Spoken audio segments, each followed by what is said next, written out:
Assalamualaikum warahmatullahi wabarakatuh. Sebelumnya perkenalkan kami dari kelompok 4 dengan saya Viola Desta Muadi. Saya Ulara Fernanda. Saya Cindy Tobia. Saya Wardana Suarmadani. Di sini kami ingin menceritakan tentang konsep pop-up book kami yang berjudul Taman Geometri. Baiklah, di sini sudah ada pop-up booknya dan juga tempat elemen terpisahnya. Bisa kita buka. Nah, di sini ada untuk pelengkap untuk bermainnya dan juga ada kartu dialognya. Nah, untuk menggunakan ini kita bisa membaca buku petunjuk dari buku pop-up book Taman Geometri ini. Nah, di sini bisa kita buka di halaman pertama. Ada petunjuk penggunaan yang mana di sini ada pihak terlibatnya, ada 1. Guru sebagai pendamping, bisa juga sebagai pemain jika siswa tidak dapat memainkannya. Yang kedua, siswa sebagai pemain. Adapun petunjuk penggunaannya, buku ini digunakan untuk anak yang sudah pandai membaca. Kisaran umur anak yang memainkannya 10-12 tahun. Penggunaannya harus diawasi pendamping. Nah, untuk alur penggunaan buku ini, yang pertama itu keluarkan semua elemen yang terdapat di dalam kotak terpisahnya. Jadi di sini kita bisa mengeluarkan semua elemennya. Nah, susun elemen yang telah diambil dengan rapi agar mudah saat digunakan. Mungkin di sini bisa kita susun.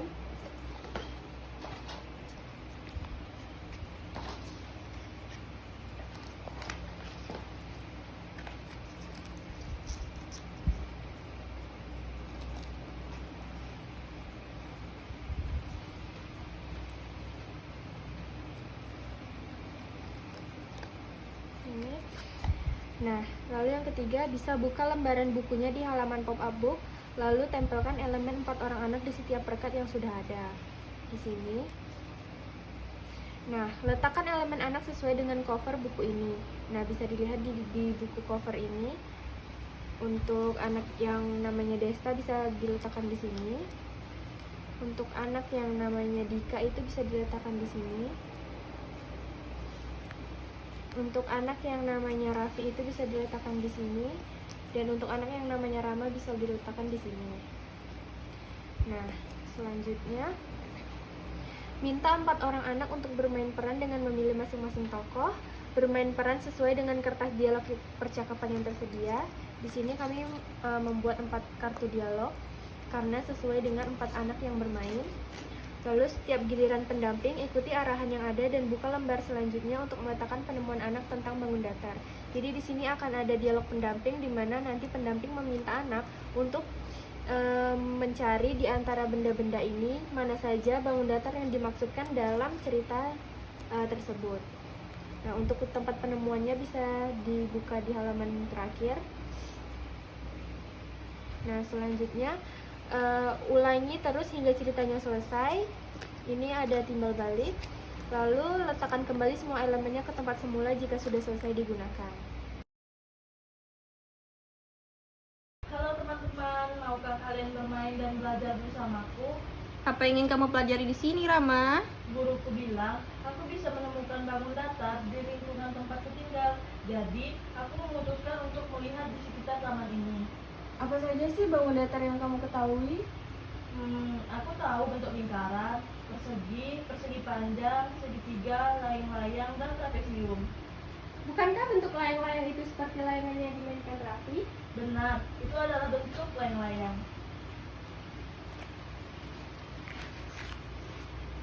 Nah, di sini ada dialog dari pendamping yang mana pendamping meminta anak-anak apalagi ya bentuk layang-layang seperti layangan milik Raffi di antara gambar-gambar ini.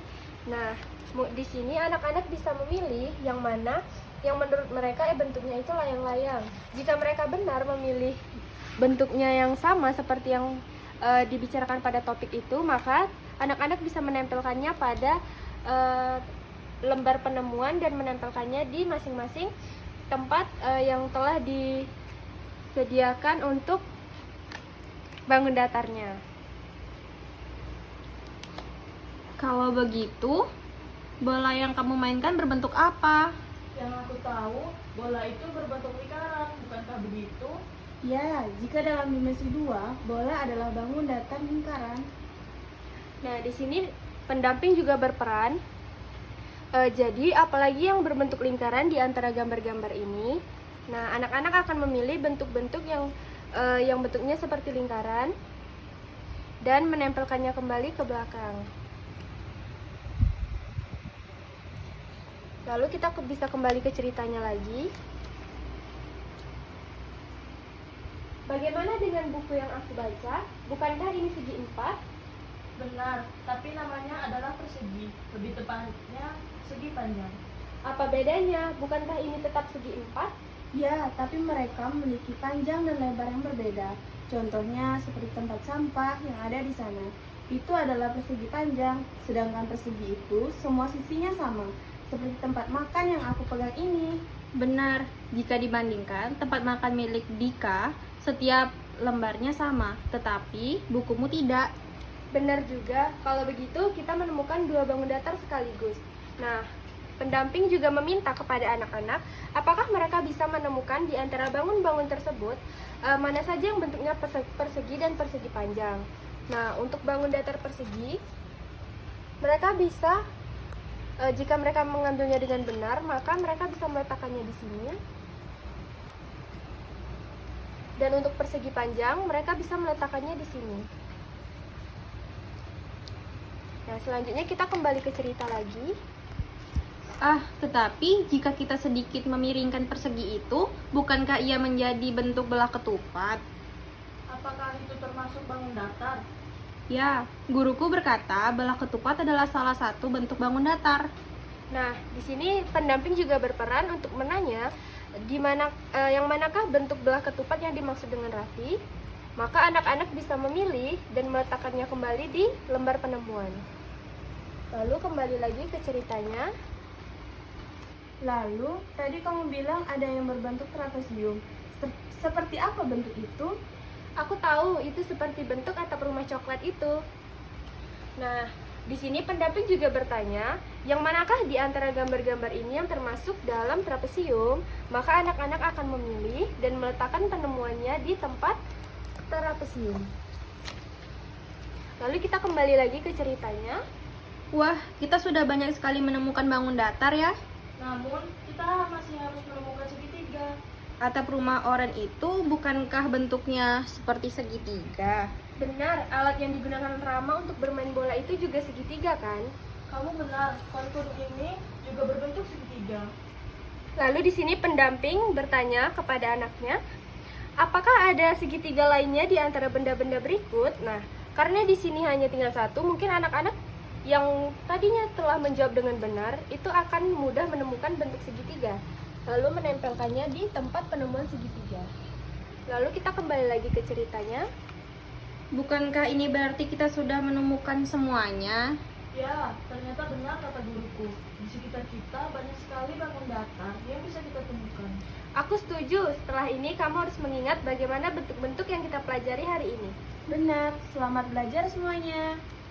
Nah, jika semuanya sudah selesai, begitupun juga dengan ceritanya selesai, maka jika buku ini selesai digunakan, elemen-elemen ini bisa dilepaskan dan dikembalikan ke dalam kotak yang tadi ada.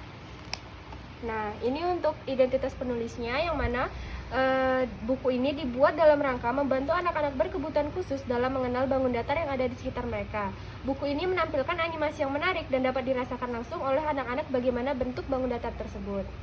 Maka sekianlah penjelasan dari kami terkait pop-up book yang telah kami buat. Lebih kurangnya kami mohon maaf.